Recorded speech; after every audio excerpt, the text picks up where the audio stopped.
Today, August 22nd, 2022, we begin the daily Bible read-along of the book of Jonah. Today's reading is Jonah chapter 1.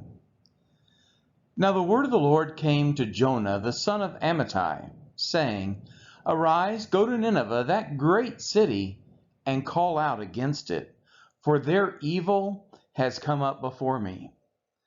But Jonah rose to flee to Tarshish from the presence of the Lord. He went down to Joppa and found a ship going to Tarshish. So he paid the fare and went down into it, to go with them to Tarshish, away from the presence of the Lord. But the Lord hurled a great wind upon the sea, and there was a mighty tempest on the sea, so that the ship threatened to break up. Then the mariners were afraid, and each cried out to his God. And they hurled the cargo that was in the ship into the sea to lighten it for them. But Jonah had gone down into the inner part of the ship and had lain down and was fast asleep. So the captain came and said to him, What do you mean, you sleeper? Arise, call out to your God. Perhaps the God will give a thought to us, that we may not perish. And they said to one another, Come, let us cast lots, that we may know on whose account this evil has come upon us. So they cast lots, and the lot fell on Jonah.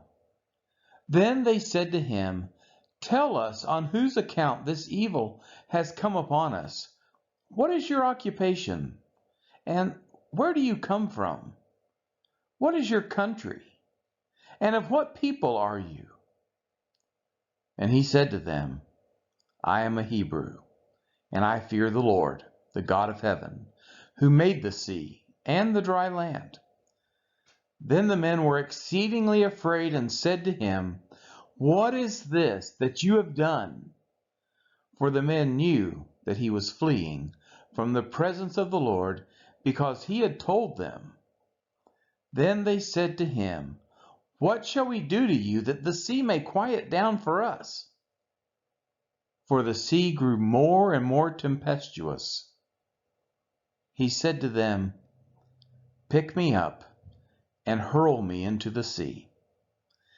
Then the sea will quiet down for you, for I know it is because of me that this great tempest has come upon you.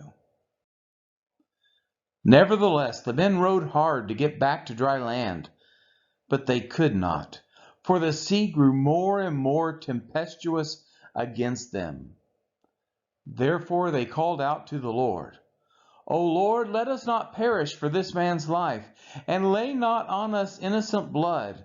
For you, O Lord, have done as it pleased you. So they picked up Jonah and hurled him into the sea, and the sea ceased from its raging. Then the men feared the Lord exceedingly, and they offered a sacrifice to the Lord and made vows. And the Lord appointed a great fish to swallow up Jonah. And Jonah was in the belly of the fish 3 days and 3 nights. This has been the reading of Jonah chapter 1.